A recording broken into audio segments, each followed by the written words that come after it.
one is. Excuse me. Okay, practice one in the books. It was hot and it was humid. So, but I thought the older guys, the experienced guys pushed through it well. The team in general did push through it well. We got our work done, took a business-like approach. Haven't watched the tape yet. We'll do that after this press conference with the staff. But it's good to be back and good getting on. He's on your left and Zach. Yeah, Curt, you mentioned having those veterans. When you have so much continuity on the coaching staff and you bring back key guys kind of across the roster, does that eliminate some uncertainty you might otherwise have going into fall camp about kind of the team or the roster and all? Well, you know, I think the staff, we know what to expect from one another. The experienced guys that we have a long history with, the same. To bring in experienced guys from other programs is good. We just have to assimilate them into our way of doing things, which we began doing last January. And but you know, you're as good as you are today. You know, your resume, your body of work in the past is a sort of an indicator, a predictor of what the team is capable of doing, or the staff. But you got to put the work in. You got to find the edge every day. It's that kind of business where the margin for error is very slim, and that's what makes it such a great game and such a great profession, challenging. Zach, on your left and Matt Weaver. Curt, I recognize some of this probably you only find out with experience, but this is the start of kind of only having 105. Normally you have more walk-ons, which I imagine allows you to do a little bit more in terms of the way you play in scout team and things like that. And of course, you've also had success with guys like James Carpenter that joined you as walk-ons and wound up becoming really important players. Just what are the differences maybe in the way you plan around how you manage your roster in a preseason if you don't have the Well, complement you want? truthfully, I've always been a small roster guy. I don't think we've ever had 110 guys on our roster. And most years we've been at or below 105. So really it's business as usual. You know, I don't like a huge support staff, coaching staff. You know, I don't like a real big team, 130 guys. You know, I want everybody in the organization, on the football team, to have a role and be the right kind of people. You know, because everybody affects somebody else positively or negatively. So for us, it's business as usual, and the size of our roster really is no different than it's been most years. Probably a little bigger. I mean, there are a number of years I've been in the 90s. Matt Weaver up the right and same. Hey, Coach. Get a couple linemen out there that were obviously missed spring, and Benson and Evans. I know it's just one day in, but just your thoughts on how they looked out there, getting back in the groove of things, and your confidence level and the depth that you guys have built on the other line. Yeah, well, until I watch the tape, I can't really say. And we're also practicing without pads. So, you know, give us 3 or 4 days. But it's good to have both those guys back. They've played successful football, gives us more depth. I'm very high on the potential of our offensive line, and Bob Bostad does a great job of coaching those guys. Tough old school guy. And, you know, I think we got a chance to be good. Sammy up top and Jim.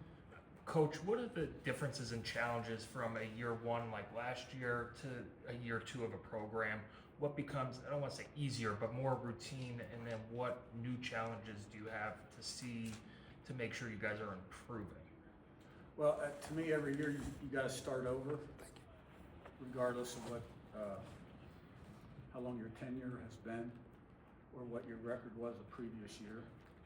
You always start at ground zero and build it from the foundation up.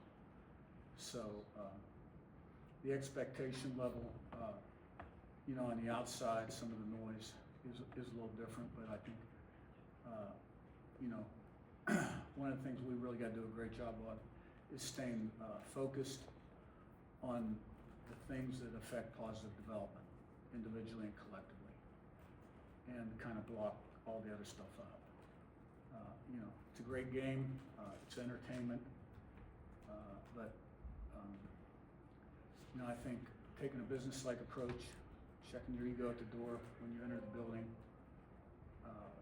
totally focused, being where your feet are, controlling the controllables, is the key to the drill. And like I've said before, you know, the season's a marathon, it's not a sprint. And you gotta be able to handle success, failure, overcome obstacles. And you have to do that during the game too, good plays, bad plays. You gotta be able to compartmentalize, rip off the rearview mirror, and play the next play. So, you know, to me, it's more the same than different. Jim, on your right to Mike.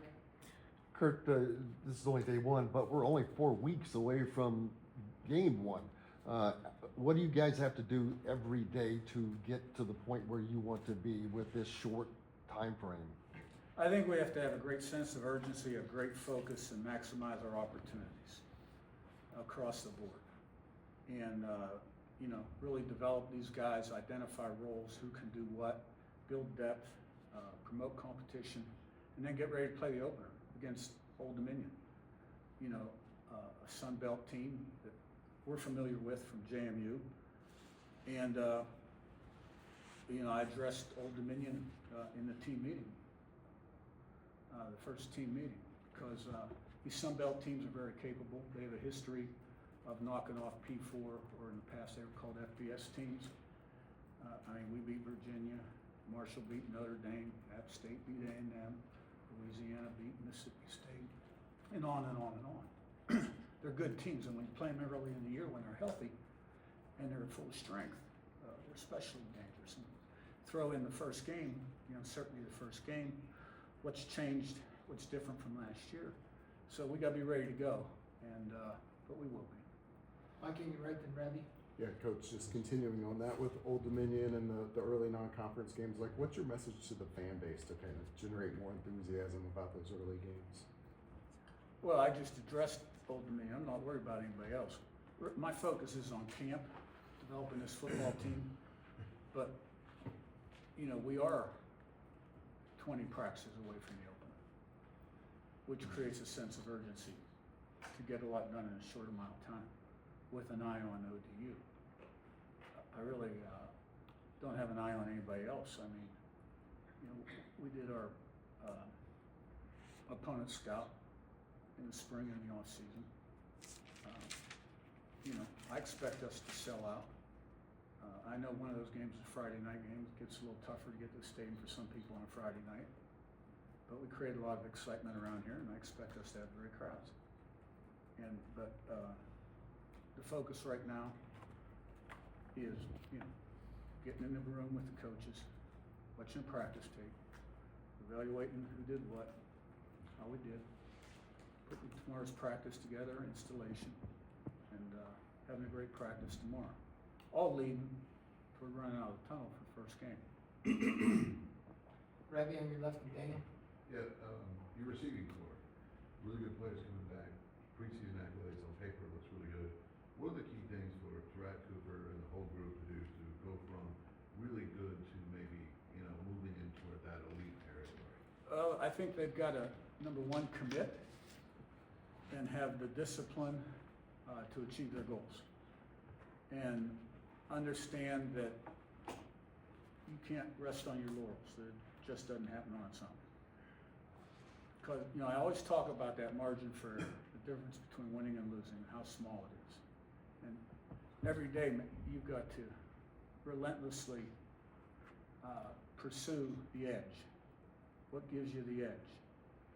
And discipline, commitment, and work ethic, purposeful preparation create an edge. And that's what we need from those guys and all the other key guys that they're going to be playing a lot of football for us.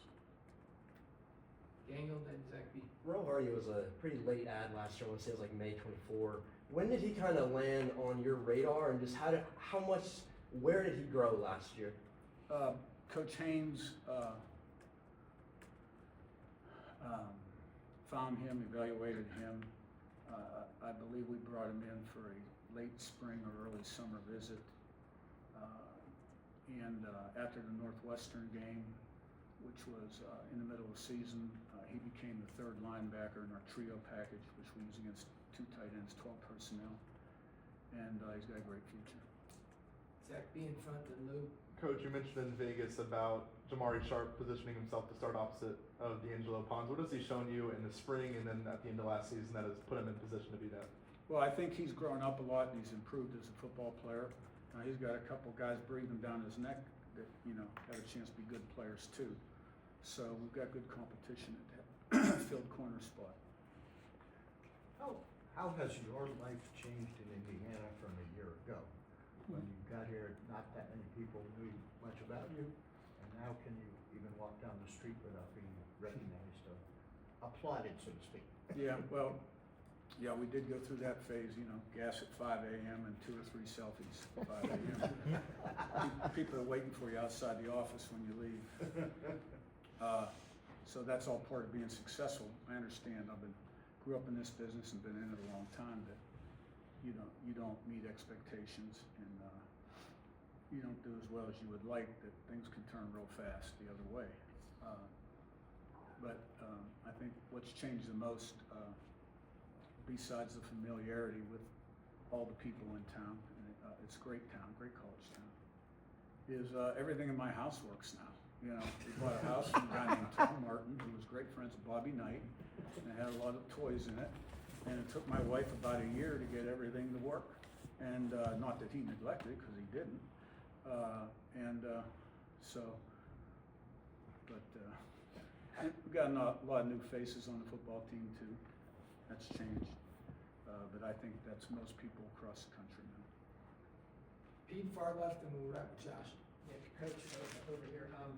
With Pat Coogan, what was it that really intrigued you about him to have him come here? And then as the center position, how much has it evolved over the years? Maybe more responsibilities, more than you. Yeah, well, Pat started at Notre Dame, a great program. Played a lot of football for them. Was an older guy. Was looking for a home. Had a girlfriend that went to school here. We were looking for a center. Mike Cady could graduate. It was a perfect fit. And I'm sure glad we got him, and I think he's going to be a great leader for us. I think the center position, like most of the other positions on the football team, have evolved quite a bit as technology has improved and the game has become more sophisticated. I think offense, defense, special teams are more complex than they used to be. But the learning tools and the teaching tools available to the student athletes have improved also, so their ability to learn faster, quicker, and more has changed as the game has changed. Josh, last one on your right. Coach, you talk about avoiding complacency time and time again. 20 practices. How do you avoid that from day in and day out? Well, right now, we're looking for consistency in performance. A lot of the older guys have been through it. Some of the guys went through last season.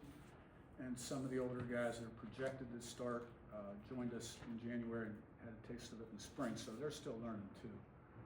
But what you're looking for is consistency in performance, individually and collectively, day in, day out. You want to stay on that kind of a trajectory, keep improving, every play, every drill, every day. And, when you get 11 guys doing their job the way you want them to do it and teach our brand the ball, there's really no limits on what you can accomplish. All right, thanks, guys. Thank you. Thanks, Coach. Thanks, Coach.